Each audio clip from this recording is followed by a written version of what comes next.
नमस्कार साथियों, स्वागत है आप सभी का हमारे YouTube चैनल हेलो एजुकेटर्स पे। आशा है आप सभी बहुत अच्छे होंगे और अपनी तैयारी बहुत अच्छे से कर रहे होंगे। आज कुछ पेपर्स पर जो हम चर्चा करेंगे, उससे पहले हम कल जो वीडियो हमने अपलोड किया था उस पर बहुत सारे कमेंट्स आए थे कि सर क्या एग्ज़ाम जो है वो टाइम से हो पाएगा या नहीं हो पाएगा। ठीक है, और पेपर फर्स्ट से शुरू करिए और फिर पूरे पेपर हमें कंप्लीट कराइए। तो मैं उनको ये बताना चाहता हूँ कि पहले ही हमारे द्वारा आपको पेपर प्रोवाइड करवा दिए गए हैं। ठीक है, चाहे वो पहला पेपर हो, दूसरा हो, तीसरा हो, चौथा हो, ऐसे लगातार 6 पेपर जो हैं उनकी मैंने एक प्ले लिस्ट बना दी है और अपने उस पे टेलीग्राम चैनल पे हमने अपलोड भी कर दी है। ठीक है, टेलीग्राम चैनल का लिंक जो है इसमें हम दे देंगे आपको, तो आप डिस्क्रिप्शन बॉक्स से वो लिंक उठा के टेलीग्राम चैनल पे जाके वो वीडियो सारे वीडियो देख सकते हैं। तो आपको इधर उधर अब भागने की आवश्यकता नहीं है, आप एक ही जगह पे अपने सारे पेपर के इंपॉर्टेंट क्वेश्चंस जो है वो आपको मिल जाएंगे। ठीक है, तो ये एक आपकी समस्या का समाधान हमने कर दिया। दूसरी बात, जो बच्चे ये कह रहे हैं कि सर एग्जाम हो पाएगा या नहीं हो पाएगा, उनके लिए मैं क्लियर कर रहा हूँ कि एग्जाम आपका 6 तारीख से ही होना है। ठीक है, आपके एडमिट कार्ड आज शाम को नहीं तो मंडे को आने की गारंटी है। ठीक है, मंडे को आ ही जाएंगे, तो आप मंडे को अपने कॉलेज में संपर्क करिएगा और वहां से एडमिट कार्ड निकालिएगा। ठीक है, आपका सेंटर बता ही दिया गया है कि गवर्नमेंट कॉलेज में, केवी में जाएगा सेंटर। ठीक है, तो दोनों में कहीं भी जा सकता है, गवर्नमेंट कॉलेज में भी जा सकता है, केवी में भी जा सकता है, लेकिन प्राइवेट कॉलेज में आपका सेंटर नहीं बनेगा, ये क्लियर है। ठीक है, आरसीआई इतना भी बेवकूफ़ नहीं है, वहाँ पे जो लोग बैठे हैं, जो चीज़ें चल रही हैं उसको सही करने के लिए, सुधारने के लिए, जो एग्जाम सिस्टम है, जो व्यवस्था है, उसको सही करने के लिए, उसको क्लियर करने के लिए और अच्छा करने के लिए, पारदर्शिता बनाए रखने के लिए आपका एग्जाम जो है वो गवर्नमेंट स्कूल में ही वो करवाएंगे। ठीक है, अच्छा अब चलते हैं और देखते हैं आज का जो पेपर है हमारा, कोर्स नंबर 9 और 10 दोनों एक में ही हम करवाने की कोशिश करेंगे। देखते हैं, अगर वीडियो लंबा होगा तो हम एक ही पेपर करवाएंगे, अगर वीडियो जो है थोड़ा सही रहता है ड्यूरेशन इसकी, तो फिर हम सेकंड पेपर भी इसी में कवर कर लेंगे। ठीक है, अगर नहीं हो पाता है तो शाम तक इसका सेकंड पेपर आ जाएगा, इस पर निश्चित रहे। तो आज देखते हैं, आज का हमारा पेपर है content and methodology of teaching science and mathematics. ठीक है, तो इस पेपर में हम देखेंगे कि इंपॉर्टेंट क्वेश्चन कौन कौन से हैं, और आप सभी से आग्रह है कि ये वीडियो आप लास्ट तक देखिएगा। ठीक है, तभी आप इसका फ़ायदा उठा पाएंगे। अगर आप बीच में छोड़ के भाग चले जाते हैं या फिर 1-2 मिनट देख के ही चले जाते हैं तो उससे कोई मतलब नहीं है। ठीक है, उससे अच्छा है वीडियो मत देखें तो ज़्यादा अच्छा है। अगर आप वीडियो देखें तो पूरा देखें और अपने दोस्तों को भी भेजें, ताकि वो भी और अच्छे एग्जाम में अच्छे से मार्क्स ला सकें। ठीक है, तो देखते हैं इसमें कौन कौन से इंपॉर्टेंट क्वेश्चन हैं। पेपर नंबर 9, ये सेकेंड सेमेस्टर का पेपर है। ठीक है, हाँ सेकेंड ईयर का पेपर है, सॉरी। यूनिट नंबर 1, इसमें हम देखेंगे कि introduction to science and mathematics. हमारे यूनिट नंबर 1 का ये नाम है, introduction to science and mathematics. तो पहली बात तो हमें ये पता होना चाहिए साइंस होता क्या है। What is science? विज्ञान क्या है? विज्ञान क्या है, विज्ञान का अर्थ क्या है, विज्ञान की परिभाषा क्या है, और विज्ञान का हमारे दैनिक जीवन में क्या महत्व है। एक क्वेश्चन हमें यहाँ से देखने के लिए मिलेगा, ये विज्ञान और मैथमेटिक्स गणित दोनों के लिए है। इन दोनों का मीनिंग क्या है, इन दोनों की डिफिनेशन क्या है, इन दोनों के एम क्या है, और इन दोनों का हमारे जीवन में, हमारे जो डेली लाइफ है उसमें इसका क्या महत्व है। ठीक है, अगर हमें ये चीज़ पता होंगी तो हमें यहाँ से एक क्वेश्चन जो है हमें गारंटी के साथ आपके एग्जाम में देखने के लिए मिलेगा। तो इसको हमें पढ़ के ही जाना है, मतलब अर्थात 1.1 1.2 इसमें से एक क्वेश्चन आपके एग्जाम में आएगा। डन। चलिए 1.3 पे आते हैं, fundamental understanding of basic science, animals, vegetables, human body, food, health. तो 1.3 इतना इंपॉर्टेंट नहीं है। ठीक है, 1.4 पे आते हैं, basic mathematical calculation and concept. ठीक है, इसमें भी अभी इसको थोड़ा सा साइड में रखते हैं, सेकंड देख लेते हैं 1.5, correlation of science and mathematics with in and with other subjects. तो ये हमें पढ़ के जाना है, मतलब यहाँ से 3 पॉइंट्स पढ़ के जाना है, 1.1, 1.2 और 1.5। ठीक है, यूनिट 1 आपकी कवर हो जाती है यहाँ से।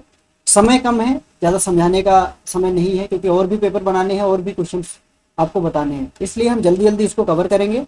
ठीक है, तो पहली यूनिट जो है यहाँ तक हो गई है। अब यूनिट 2 पर चलते हैं, educational implications of hearing empowerment for organize of the classroom. बहुत ही इंपॉर्टेंट यूनिट है ये। यहाँ से आपको 2 से 3 क्वेश्चन मिलने देखने के लिए मिलेंगे। Education implication of hearing impaired for teaching science and mathematics. पहला 2.1 जो है पॉइंट हमारा, ये थोड़ा इंपॉर्टेंट लग रहा है, ये देखने के लिए आपको मिल सकता है। दूसरा, planning to overcome problems and limitations in teaching learning process. उसको थोड़ा सा इसको नीचे रखेंगे, फिर देखते हैं इसमें कौन सा ज़्यादा इंपॉर्टेंट है, उसको हम टॉप पे रखेंगे। प्रायोरिटी इसको अभी नहीं देते हैं, प्रायोरिटी जो देखने वाला होगा उसको मैं बताता हूँ।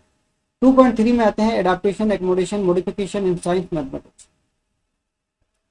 2.3 जो है हमारा वो इम्पोर्टेंट है। एडाप्टेशन क्या होता है, एकोमोडेशन क्या है, मॉडिफिकेशन क्या है, और इसका जो है साइंस और मैथमेटिक्स के लिए क्या यूज है। ठीक है, या साइंस में हम किस तरीके से एडाप्टेशन करके बच्चे को, एक हियरिंग इम्पेयर्ड वाले बच्चे के लिए किस तरीके का प्लान तैयार कर सकते हैं। ठीक है, उस पर हम डिस्कशन करने के लिए आ सकता है। तो 2.3 को आप प्रायोरिटी लिस्ट में डालिए। फिर 2.4 aid and equipment in the teaching of science mathematics. 2.5 role responsibilities and qualities of good science mathematics teacher. तो 2.5 बहुत ही इंपॉर्टेंट है, क्योंकि एक मतलब good science and mathematics teacher, जो भी साइंस का टीचर है या मैथमेटिक्स का टीचर है, उसकी रोल और रिस्पॉन्सिबिलिटीज कौन कौन सी होती हैं। तो 2.5 आपके एग्जाम में आने की 100% संभावना रखता है। ठीक है, इसलिए आपको ये जो हम क्वेश्चंस बता रहे हैं बहुत ध्यानपूर्वक इसको पढ़ना है, और ये पढ़ के बहुत ध्यानपूर्वक आपको एग्जाम के समय सोच के एग्जाम में इसको लिखना भी है। ठीक है, तो पहला और दूसरा हमारा यूनिट हो गया है। उम्मीद है लगभग 5 या 6 क्वेश्चंस आपको मैंने बताए हैं। 6 में से ये मान के चलिए 4 क्वेश्चंस आपके एग्जाम में देखने के लिए मिलेंगे। ठीक है, फिर यूनिट 3 पे आते हैं, methods of teaching and skill of teaching science and mathematics. ठीक है, फिर यहाँ पे हैं, देख लेते हैं। पहले वाले में 3.1 में ये आएगा, कंफर्म है। एक शॉर्ट नोट लिखने के लिए आएगा, चाहे वो प्रोजेक्ट मेथड पे हो, चाहे वो डिस्कवरी मेथड पे हो, चाहे प्रॉब्लम सॉल्विंग मेथड पे हो, चाहे प्ले वे पे हो। ठीक है, इसमें से अब खैर इतना ज़्यादा अभी डिस्कस हम मतलब पढ़ने के लिए नहीं है, हम इसमें से सेलेक्ट कर देते हैं। इसमें पहला तो आप पढ़ लीजिएगा प्रॉब्लम सॉल्विंग मेथड। ठीक है, दूसरा प्ले वे मेथड, तीसरा प्रोजेक्ट मेथड। ये 3 मेथड आप पढ़ के जाइएगा, इसी से आपको क्वेश्चन देखने के लिए मिल सकेगा। ठीक है, डिस्कशन मेथड भी थोड़ा, कोरिलेशन मेथड आप पढ़ लीजिएगा। इन 4 से आपके एग्जाम में एक क्वेश्चन देखने के लिए मिल जाएगा। ठीक है, 3.2 बहुत ही इंपॉर्टेंट है, मैगजीम्स ऑफ टीचिंग। आपके एग्जाम में पूछा जाएगा, मैगजीम्स ऑफ टीचिंग लिखिए, simple to complex, whole to part. ठीक है, correct to abstract, known to unknown, particular to general. तो ये सारी चीज़ें आपको पता होनी चाहिए, और आपकी टिप पे एकदम रटी होनी चाहिए कि मैगजीम्स ऑफ टीचिंग है क्या, किस तरीके से हमें पढ़ाना है, किस तरीके से एग्जाम्पल देने हैं, सिंपल टू कॉम्प्लेक्स जाना है, होल टू पार्ट जाना है, या फिर कॉम्प्लेक्स टू सिंपल जाना है। हमें पता होगा तभी हम ये चीज़ वहाँ पर कर पाएंगे। ठीक है, तो हमारा 3.2 जो है वो बिल्कुल एकदम रट के आप जाइएगा, गारंटी के साथ ये क्वेश्चन आपके एग्जाम में देखने के लिए मिलेगा। फिर 3.3 पे आते हैं, skills, dramatization, narration, explanation, story telling, role play. तो टीचिंग के लिए, ठीक है, कौन कौन से मेथड बहुत आवश्यक है। तो इसमें क्या है, किसी बच्चे को स्किल सिखाते हैं तो हम किसी बच्चे का पार्ट उसमें देते हैं। ड्रामा अगर हम कर रहे हैं, ठीक है, मान लेते हैं हम एक ड्रामा हो रहा है, खेल खिला रहे हैं बच्चों को, तो उसमें बच्चे का पार्टिसिपेट करना आवश्यक। बच्चा क्या करेगा, एक दूसरे से बातें करेगा, अपने रोल को याद रखेगा, कब उसको बात करनी है, कब उसको बोलना है, ठीक है, कब क्या करना है, बच्चों को बहुत अच्छे से पता चलेगा। तो ड्रामेटाइजेशन में ये बहुत ये अच्छा रोल है। यहाँ पे बहुत सारी स्किल्स बच्चा सीखता है, कैसे बात करनी है, कैसे जब उसका समय आएगा, जब उसका नंबर आएगा तब ऐसे बोलना है, डायलॉग कब बोलना है, कहा कैसे डायलॉग को बोलना है, ठीक है, कितनी देर हमें बोलना है, किस दूसरे व्यक्ति के बाद हमें बोलना है, किसके बाद बोलना है, ये सारी चीज़ें बच्चा यहाँ पे सीखेगा। फिर स्टोरी टेलिंग के माध्यम से किस तरीके से हम बच्चे को सिखा सकते हैं, पढ़ा सकते हैं, ठीक है, चाहे वो कछुआ और खरगोश की स्टोरी हो, उससे एक मैसेज दे सकते हैं बच्चे को, या अदर कोई भी स्टोरी हो। तो ये जितने भी इसके मेथड हैं ये हमें पता होना चाहिए। तो 3.3 से भी हमें यहाँ से क्वेश्चन देखने के लिए मिलेगा। डायरेक्ट तो नहीं आएगा कि स्टोरी टेलिंग मेथड क्या होता है, आ भी सकता है, लेकिन इससे कौन कौन सी चीज़ें हैं, फ़ायदे हैं, कौन कौन से मेथड्स हैं जिसके माध्यम से बच्चे की टीचिंग स्किल को हम इम्प्रूव कर सकते हैं। ठीक है, स्किल्स को हम इम्प्रूव कर सकते हैं। ठीक है, इसके आगे चलते हैं। इंपॉर्टेंस ऑफ लेबोरेटरी साइंस, फिर इसको छोड़ देते हैं। 3.5 unit planning and lesson planning in science mathematics. Unit plan और लेसन प्लान के बारे में एक क्वेश्चन आपको एग्जाम में पूछा जा सकता है कि लेसन प्लान का निर्माण करें साइंस और मैथमेटिक्स वाले बच्चों के लिए। ठीक है, तो हमें इतनी चीज़ें इस टॉपिक में गौर करने वाली है। तो यूनिट 3 हमारी जो है बहुत ही इंपॉर्टेंट है, यूनिट 2 से भी ज़्यादा इंपॉर्टेंट है। यहाँ से आपके 4 क्वेश्चन देखने के लिए मिल सकते हैं। ठीक है, उसके बाद चलते हैं यूनिट 4 पे। यूनिट 4 में क्या है? Branches of science and mathematics. Branches of science and mathematics मतलब domains of biology, physics and chemistry, domains of arithmetic, algebra, geometry, understanding of mathematical and technology in science, mathematical language, implementation of science mathematics in daily life. ये आपका 4.4। यहाँ पर आपका unit 4 से एक ही question मैं बताऊंगा, 4.4 आप रट के जाइएगा। ठीक है, कि साइंस और मैथमेटिक्स के डेली लाइफ में कि क्या महत्व है। ठीक है, क्या इंपॉर्टेंस है। फिर उसके आगे यूनिट 5 पे चलते हैं। Evolution in science and mathematics, concept, objective and significance of evolution. बहुत ही इंपॉर्टेंट है, इवोल्यूशन आएगा। ठीक है, इसके बारे में आपको पता होना चाहिए कि मूल्यांकन क्या होता है, क्यों आवश्यक है। ठीक है, क्या इसका इंपॉर्टेंस है, ये हमें पता होना चाहिए।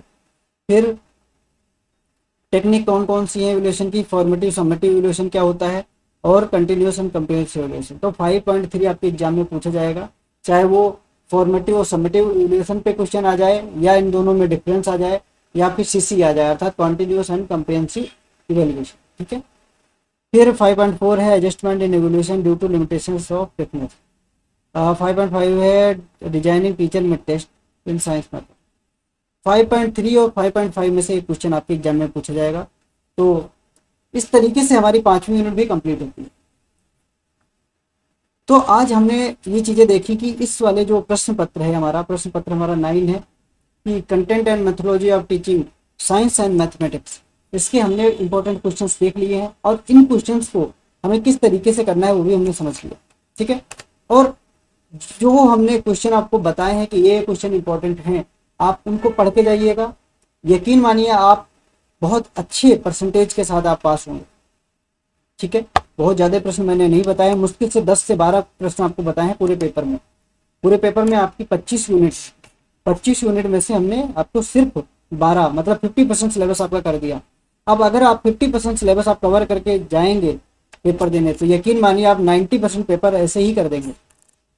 ठीक है, ये गारंटी के साथ है, क्योंकि हमने जो सप्लीमेंट्री एग्जाम हो रहे थे उस समय भी हमने इंपॉर्टेंट क्वेश्चंस बताए थे, और वहाँ भी हमने देखा कि हमारे बताए गए प्रश्न पत्रों में से लगभग 90% क्वेश्चन आपके एग्जाम में एज इट इज आए थे। ठीक है, तो जिसको विश्वास नहीं है वो चैनल पे जाके एक बार देखे ये चीज़, और उसके बाद फिर ये क्वेश्चन देखने के लिए आए। तो आशा है ये चीज़ आपको समझ में आ गई होगी कि किस तरीके से हमें करना है, कैसे और अच्छा हम प्रयास कर सकते हैं अच्छे नंबर लाने के लिए। ठीक है, तो आज के लिए इतना ही। अगर वीडियो आपको पसंद आया है तो लाइक अवश्य करें, कमेंट करें, और अपने मित्रों के साथ शेयर भी करें। थैंक यू, शाम को मिलते हैं नेक्स्ट वीडियो में। Thank you so much.